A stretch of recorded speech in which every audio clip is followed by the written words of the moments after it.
Hi everyone. In this video, I will show you how to set up CustomCat.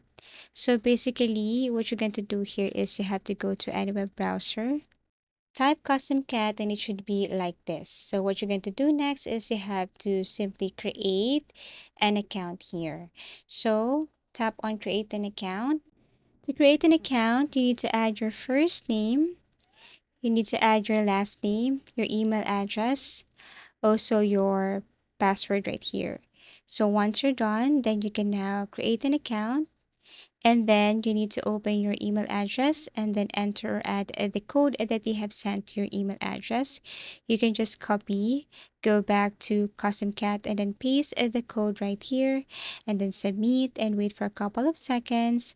Then you will have your account. So they will ask you to choose your plan, but you can just choose the first one here, which is for free, but with limited features. So if you want to upgrade later, you can just do that. You will see the difference here. So just tap the first one and you will have your custom cat.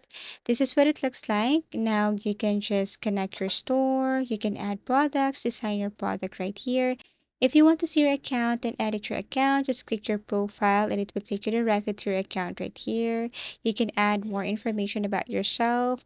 You can also add your payment here. So you can just add your card or your PayPal. You can link that. You can also add certificate below. Just click add certificate and then upload or attach the file right here.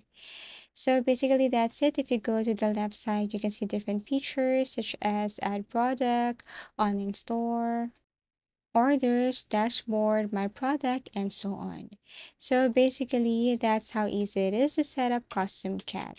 Thank you so much for watching and see you again in our next video tutorials.